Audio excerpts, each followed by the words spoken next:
क्या होगा अगर किसी अस्पताल में ऐसे इंसान का ऑपरेशन शुरू कर दिया जाए जो पहले से ही मर चुका हो? सोचकर ही रोंगटे खड़े हो जाते हैं। लेकिन अगर ऐसा सच में हो रहा हो, तो यह सिर्फ एक गलती नहीं, बल्कि एक बहुत बड़ा मेडिकल घोटाला हो सकता है। ऐसा घोटाला जिसकी परतें खुलते ही पूरे सिस्टम की सच्चाई सामने आ सकती है। कहानी की शुरुआत होती है अस्पताल के उस कमरे से, जहां एक डेड बॉडी को ऑपरेशन थिएटर में ले जाने की तैयारी हो रही है। एसीपी पंकज पुरोहित इस पूरे मामले को देखकर हैरान रह जाते हैं। वह तुरंत अंजलि को सावधान करते हैं और कहते हैं कि यह डेड बॉडी काफी समय पुरानी हो चुकी है। अगर अब भी इसे ऐसे ही रखा गया, तो बॉडी सड़ने लगेगी और सबूत भी खत्म हो सकते हैं। लेकिन अंजलि बिल्कुल घबराती नहीं है। उसके चेहरे पर एक अजीब सा आत्मविश्वास दिखाई देता है। वह शांत आवाज में कहती है कि जल्दी तो वो लोग करेंगे, सर, क्योंकि उन्हें हमसे बहुत सारे पैसे निकालने हैं। इसी लालच में उन्होंने इस डेड बॉडी को यहाँ एडमिट किया है। अंजलि आगे एक कड़वी सच्चाई भी सामने रखती है। वह कहती है कि बाहर हजारों गरीब लोग बिना इलाज के अस्पताल के बाहर पड़े हैं। किसी के पास दवा खरीदने के पैसे नहीं हैं, किसी को डॉक्टर देखने तक नहीं मिल रहा। लेकिन यहाँ एक मरे हुए इंसान का इलाज हो रहा है, सिर्फ इसलिए क्योंकि वह अमीर है और उसके परिवार से मोटी रकम वसूली जा सकती है। अंजलि की बातें सुनकर एसीपी पंकज भी समझ जाते हैं कि मामला सिर्फ एक अस्पताल की लापरवाही का नहीं है। इसके पीछे कोई बड़ा खेल चल रहा है। उधर दूसरी तरफ मंत्री धर्मराज आहूजा अपने बंगले में बैठकर विपक्ष की हर चाल पर हंस रहा है। उसे पूरा भरोसा है कि कोई भी उसका कुछ नहीं बिगाड़ सकता। लेकिन उसके साथ बैठे युवराज ठाकुर, उदय प्रताप और सोनल राजवंशी उसे बार बार चेतावनी देते हैं। वे कहते हैं कि आप अंजलि को हल्के में ले रहे हैं। वह आखिरी समय पर पूरा खेल पलट सकती है। वह जितनी शांत दिखती है, उतनी ही खतरनाक भी है। लेकिन धर्मराज आहूजा सिर्फ मुस्कुराता है। वह आत्मविश्वास से कहता है कि अंजलि कुछ भी नहीं कर पाएगी, क्योंकि उसका सबसे बड़ा पत्ता अभी भी उसके पास है। फिर वह एक ऐसा खुलासा करता है जिसे सुनकर वहां बैठे सभी लोग चौंक जाते हैं।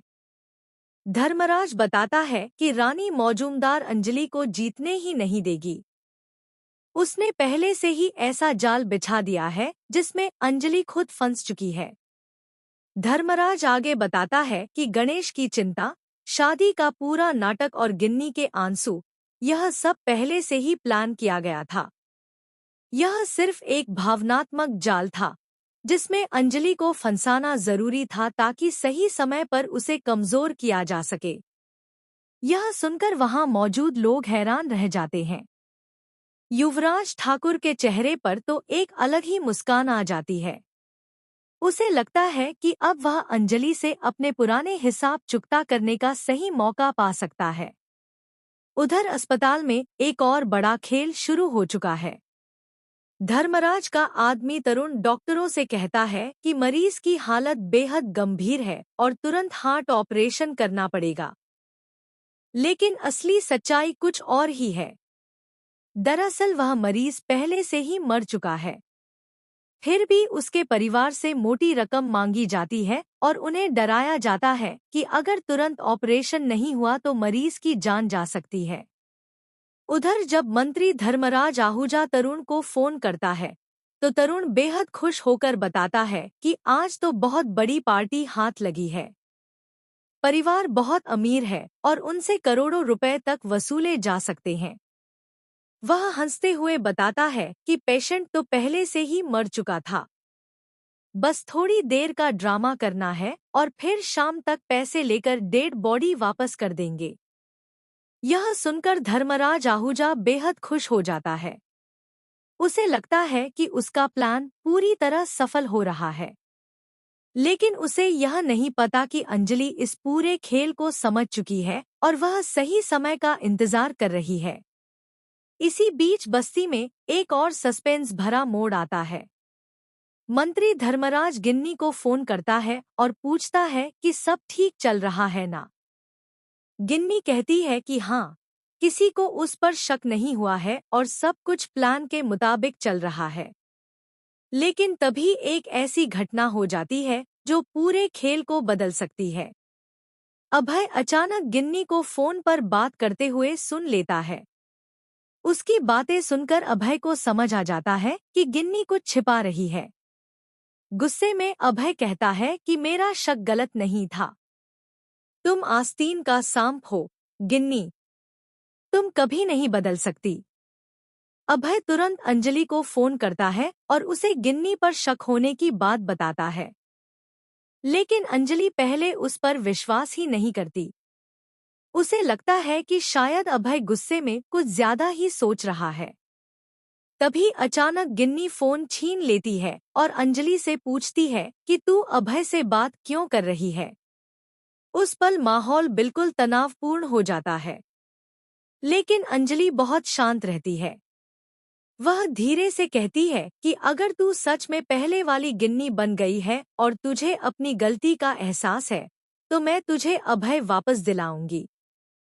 गिन्नी यह सुनकर कुछ पल के लिए चुप हो जाती है।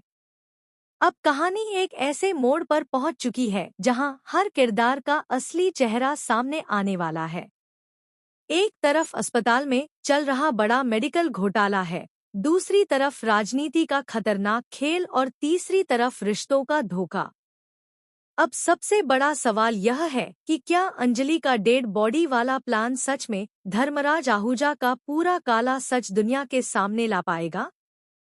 या फिर धर्मराज का जाल इतना मजबूत है कि अंजलि खुद उसी में फंस जाएगी?